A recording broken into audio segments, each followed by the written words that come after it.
అందరికీ నమస్కారం. నేను మీ Ashok Kumar. Welcome to our channel. రీసెంట్గా చూస్తే మారుతున్న కాలంతో పాటు ఈ యొక్క సైబర్ నేరాలు వేగంగా పెరిగిపోతున్నాయి. అందులో భాగంగా మీ ముందు కొన్ని సలహాలు అయితే ఉంచే ప్రయత్నం చేస్తున్నాను. ఎందుకంటే ఆ సైబర్ బారిన లేదా సైబర్ క్రిమినల్స్ బారిన పడకుండా ఏదైతే మనం చూస్తే కొన్ని రకాల సైబర్ నేరాలు మేము ముందుంచే ప్రయత్నం అయితే చేస్తాను. అందులో మొదటిది, ఎవరికైనా మనం చూస్తే ఫ్రీక్వెంట్ మెసేజెస్ వస్తూ ఉంటాయి. ట్రాయ్ నుంచి మెసేజెస్ వస్తున్నాయని. ట్రాయ్ అంటే telecom regulatory authority of India అని. అది ఎవరు మెయింటైన్ చేస్తారు? సెంట్రల్ గవర్నమెంట్ ఆధీనంలో ఈ యొక్క మొబైల్కి సంబంధించిన నెట్వర్క్ వాళ్ళు మెయింటైన్ చేస్తారు. ఆ యొక్క నెట్వర్క్ కింద అనేక కంపెనీలు, ఎయిర్టెల్ అంట, జియో అంట, అది ఇది అనేది కంపెనీలు ఉంటాయి. ఆ యొక్క మన సిమ్ములు ఏదైతే వాడతామో ఆ సిమ్ము వాడే కంపెనీలు మనకు మెసేజ్ చేసినట్టు ఆ ట్రాయ్ నుంచి మనకు మెసేజ్లు అయితే వస్తాయి. ఏమని వస్తాయి? నువ్వు ఇప్పుడు రీఛార్జ్ చేసుకోలేదు, ఈ లింక్ కనుక క్లిక్ చేస్తే మీకు ఇన్స్టెంట్గా 1 or 2 daysకి రీఛార్జ్ అవుతుంది. ఇట్లా అదేవిధంగా టెలికాం అథారిటీ ఆఫ్ ఇండియా నుంచి వ్యాలిడ్ అనిపించే విధంగా కొన్ని మెసేజెస్ వస్తాయి. పొరపాటున దానికన్నా మనం క్లిక్ చేసామంటే మన పర్సనల్ డేటా అంటే వాళ్ళు తీసుకోవడం జరుగుతుంది. అదేవిధంగా ఈ ట్రాయ్కి సంబంధించి వాళ్ళు కేవైసీ డీటెయిల్స్ అప్డేట్ అడుగుతారు. ఏది మనం సిమ్ కన్నా 1 నెల కానీ 2 నెలలు కానీ అట్లాగైనా వాడుకుంటా ఉంటే మీరు మళ్ళీ మీ కేవైసీ అంటూ అప్డేట్ చేస్తే సిమ్ అనేది యాక్టివేషన్లోకి వస్తుంది అన్నట్టు ఆ మెసేజ్ రావడం జరుగుతుంది. మన సిమ్ ఎప్పటి నుంచో మనం వాడే సిమ్ అది యాడ బ్లాక్ అవుతుందని చెప్పి మనం ఆ కేవైసీ డీటెయిల్స్ ఇవ్వడం అంటూ జరుగుతుంది. వన్స్ మనం ఆ కేవైసీ డీటెయిల్స్ కానీ ఇచ్చామంటే మన పర్సనల్ డీటెయిల్స్ అన్నీ వాళ్ళ చేతుల్లో పోతున్నాయి.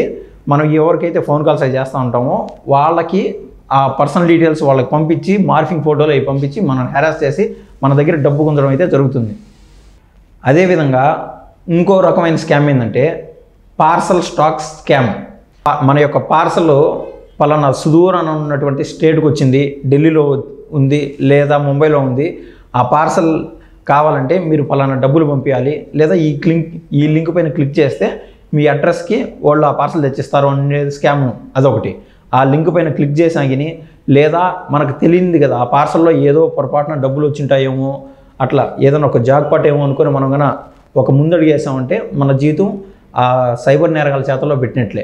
అదేవిధంగా డిజిటల్ అరెస్ట్. ఇప్పుడు మన తమ్ముడో మన స్నేహితుడో వీళ్ళకి సంబంధించి డిజిటల్ అరెస్ట్ అయ్యారు అన్నట్టు మనకు ఒక మెసేజ్ వస్తుంది.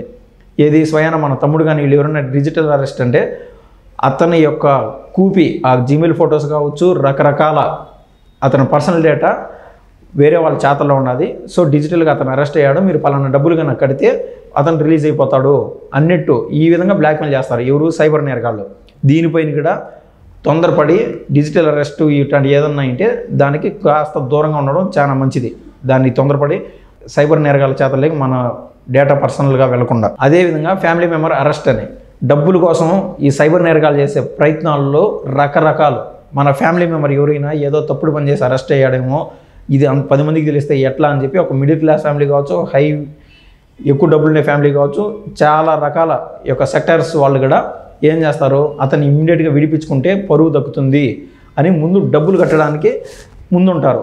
మీరు కానీ ఈ గంటలో కన్నా డబ్బులు కన్నా కట్టుకుంటే ప్రతి మీడియా ఛానల్కి ఇతను అరెస్ట్ అయిన విషయం, ఎందుకు అరెస్ట్ అయిన విషయం ఇవన్నీ చెప్పేస్తాను అని మన ఆలోచన మన పరిధిలో లేకముందే వీళ్ళొక పర్సనల్ ఫ్యామిలీ మెంబర్ అరెస్ట్ అని చెప్పి ఈ స్కామ్ కూడా రన్ చేస్తున్నారు ఈ కాలంలో. ఇంకొక హైలైట్ ఈ కాలంలో వందలాది కంపెనీలు పెట్టి పెద్ద స్కామ్ ఏం చేస్తున్నారంటే బిగ్ ట్రేడింగ్, బిగ్ ప్రాఫిట్స్ అన్నట్టు ఒక సెబీ అప్రూవ్డ్ కంపెనీ అన్నట్టు మనకు టెలిగ్రామ్లో చూసాయని, వాట్సాప్ ఫార్వర్డ్ మెసేజ్ చూసాయని, ఫేస్బుక్లో చూసాయని అడ్వర్టైజ్మెంట్లు అంటూ ఎక్కువైపోతున్నాయి.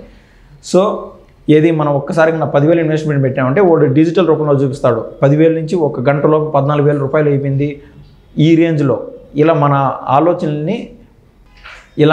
ఆలోచనల పైన సైబర్ క్రైమ్ నేరగాళ్ళు ఈ యొక్క క్లచెస్ అనేది ఉండడం జరుగుతుంది. సో ఈ ట్రేడింగ్ కానీ ఈ స్టాక్ మార్కెట్కి కానీ ఎవరికైనా వ్యాలిడ్గా వాళ్ళకంటూ ఒక ఆలోచన నుండి క్లారిటీగా సబ్జెక్ట్ పైన నమ్మకంగా ఉంటే క్లారిటీగా వాళ్ళకు స్టాక్ మార్కెట్ పైన ఆలోచన నుండి పర్సనల్ స్టడీ కన్నా చేసినట్లయితే వాళ్ళు ఆ స్టాక్ మార్కెట్లో ఇన్వెస్ట్మెంట్ చేసుకోవచ్చు. అట్లా కాకుండా ఎవరికైనా హై ప్రాఫిట్స్ వస్తాయి అట్లా ఇట్లా అని చెప్పి మన దగ్గర ఒక 10,000 ఉంటుంది, దాంట్లో 3,000 వాళ్ళకి షేర్ చేస్తాము. వాడు మళ్ళీ ఫోన్ ఎత్తడు, వాడు ఒకరోజు ప్రాఫిట్స్ ఇస్తాడు, 2వ రోజుకి నువ్వు ఎవరికైనా చెప్పుకోపా అంటాడు.